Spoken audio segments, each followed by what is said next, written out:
Hey everybody, I thought today I'd talk about Arthur. I won't go and do like a lot of descriptions of this because I feel like you're only going to want to hear about Arthur if you grew up watching it like I did, but it's a wholesome educational children's show about, and it's also a computer game and book franchise at the very least. Anyway, it's been around at least since I was growing up in the early 90s, and it's about an anthropomorphic aardvark. He basically looks and acts like a little boy. He has a dog who looks and acts like a dog, and he also has humanoid dog friends, and, humanoid friends of all species. There's one episode where Arthur bullies one of his humanoid dog friends by telling her that she looks like a sheepdog when she wears a wool coat. But they don't really explain all that stuff very clearly. I guess it's probably better not to think about it. Like, they eat meat.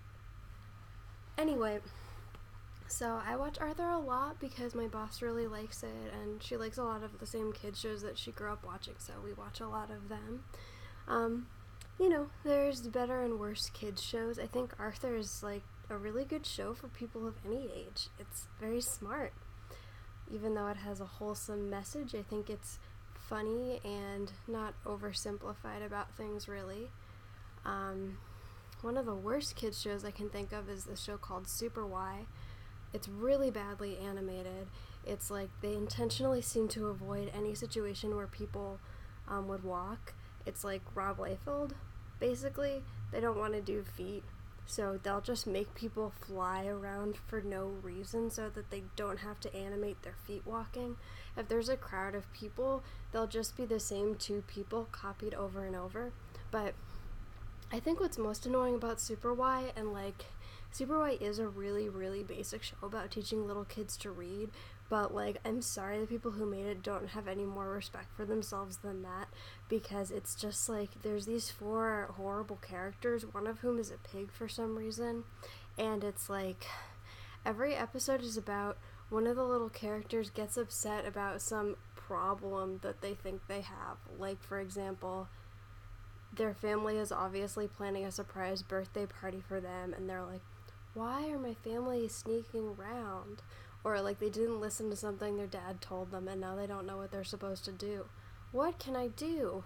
So then the main little character comes and says, this seems like a super big problem. No, it's not. And so then he decides that they'll solve the problem by reading a book. And I guess the thing about the show that really is frustrating for adults is that they usually take like some well-known story or fairy tale, but like in the process of going through this story, you know that ambulance is for somebody who was watching Super Y at 7:42 p.m. That's a serious problem. Anyway, it's like they always go through some story and it's used to teach reading lessons, and then it eventually gets to the point where the story is supposed to teach some kind of lesson about the issue that the kid was dealing with, and I shit you not, there's an episode where the little anthropomorphic pig has an identity crisis about the fact that he's a pig and all of his friends are people, which he's just realized. And then this is just an example of like how they always change the story to be completely unrecognizable from its original form.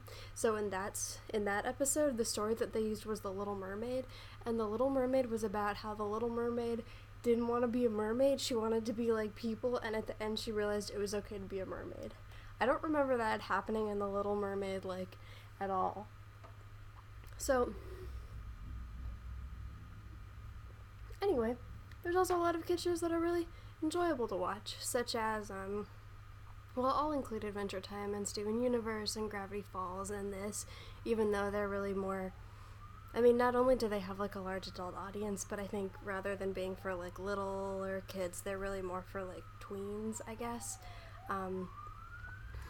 Phineas and Ferb I used to enjoy because I think a lot of the music is really good, but like, we have to talk about how sexist that show is. I feel a little, yeah, I know it's like for kids or whatever, but I can't believe that in the present day, like, we can't do better than Phineas and Ferb.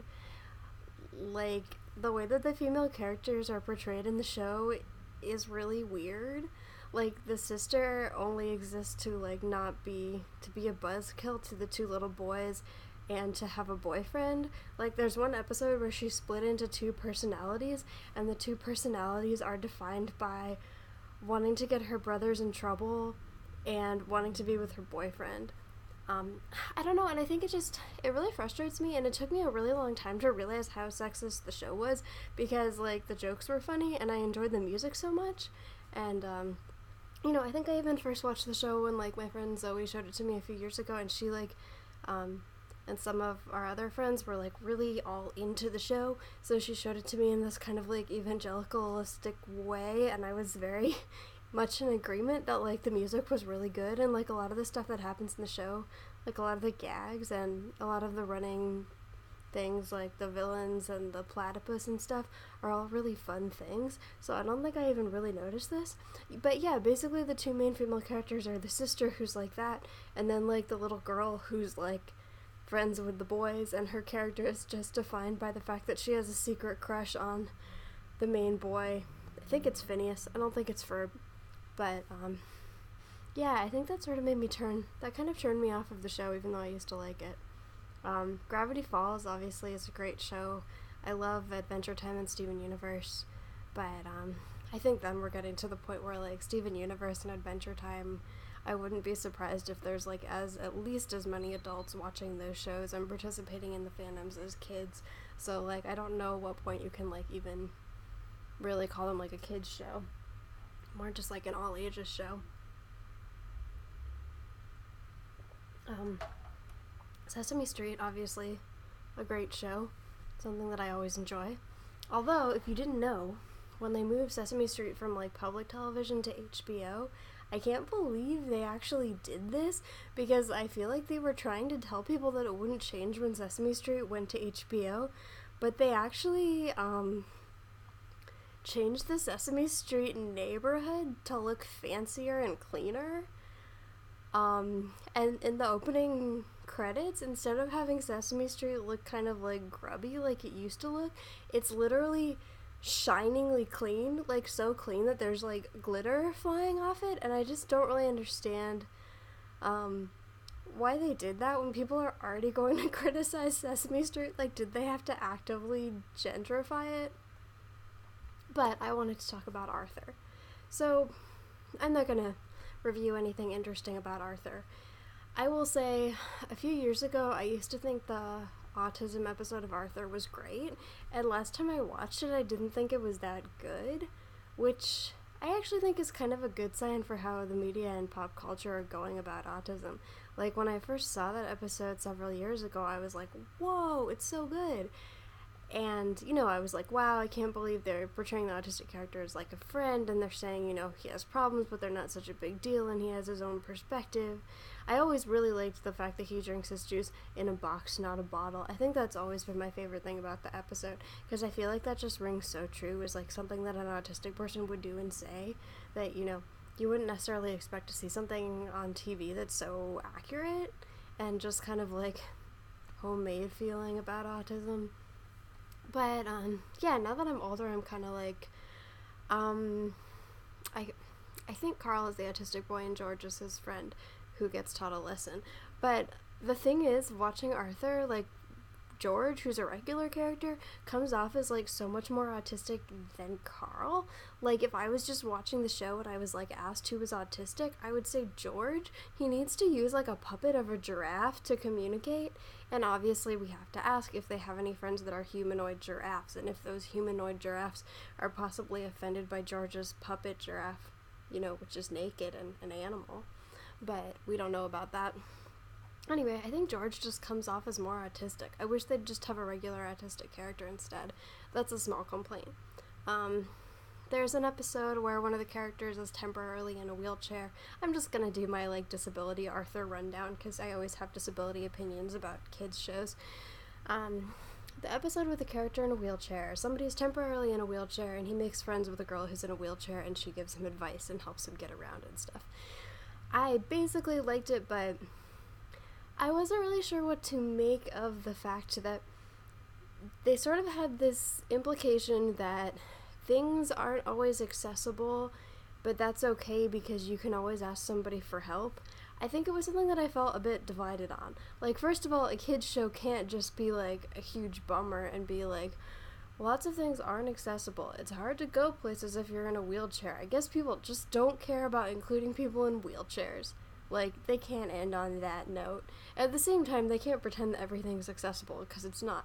Like, I kind of enjoyed that they showed the little girl in the wheelchair doing things like seeing that there's not a curb cut and figuring out that she needs to find somebody to help her get her wheelchair over the curb. But I guess I just felt like the way it came off in that episode was like, I don't know, that she didn't even see the inaccessibility as a problem because she had a way of dealing with it, and I didn't love that. I guess, I feel like maybe the best thing would have been if this experience had educated the main character and he, like, went on a little crusade to make Elmwood City a little bit more accessible. I really like the name Elmwood City. I like anything that makes me think of a city made out of trees. But here in the Bay Area we have Redwood City, which, don't you think that's just like the most beautiful and evocative name? It's not a city made out of redwoods. It's like a normal town. Like, I was so disappointed the first time that I went there. Anyway, I think my favorite disabled character on Arthur is Marina, the little blind rabbit.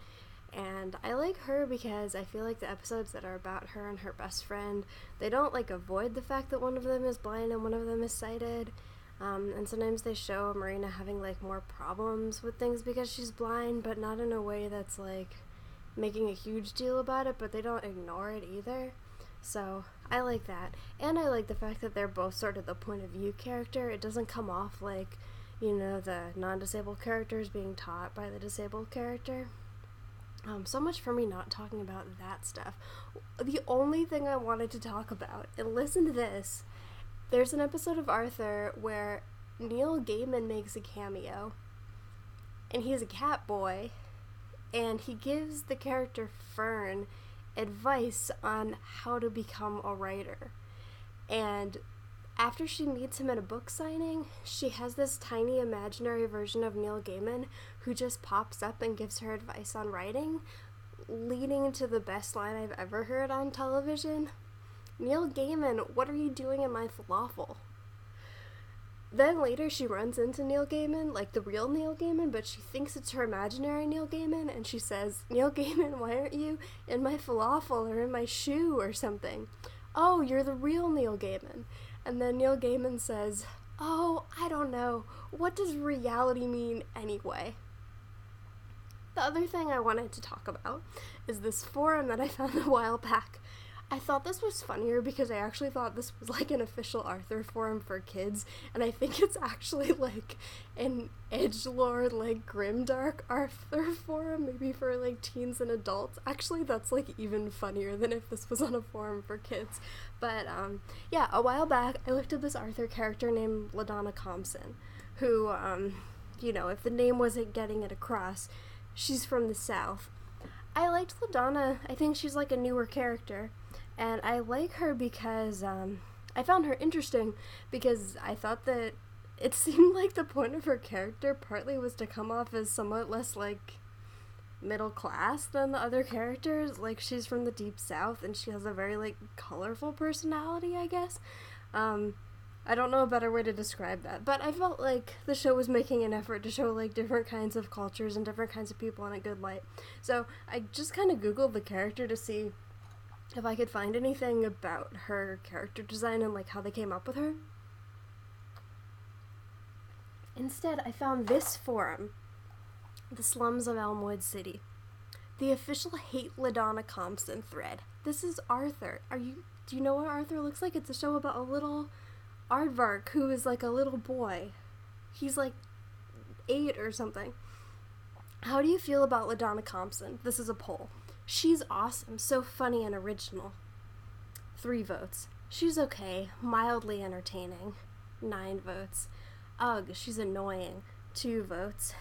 She's a fucking disgrace to everything a true fan of Arthur holds dear. I fucking hate her. She's annoying and cliched and an insult to the intelligence of everyone involved. Kill it with fire. 5 votes. Spread the word. Become a hater of LaDonna Compson. There's a little cartoon of LaDonna, like, burning in hell. Why do I hate LaDonna Compson? Simple. She is an awful, cliched Mary Sue of a character. Look, it's this little rabbit child on a children's show.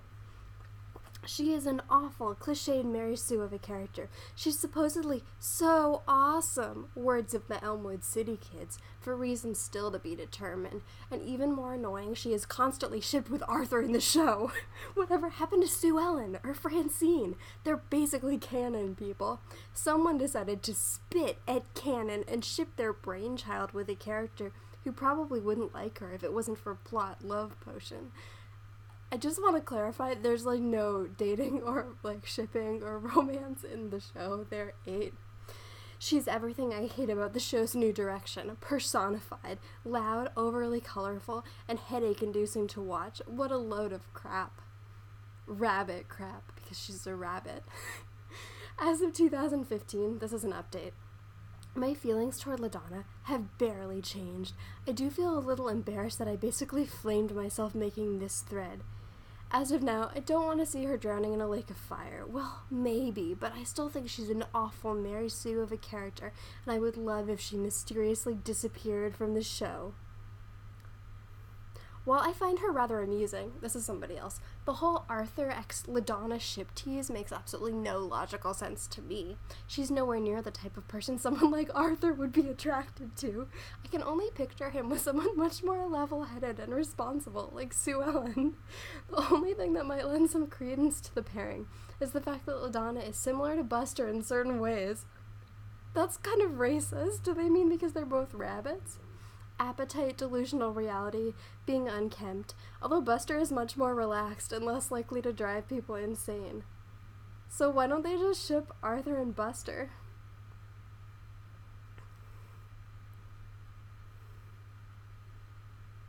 I'm just trying to see if I can find any more of this, LaDonna hate.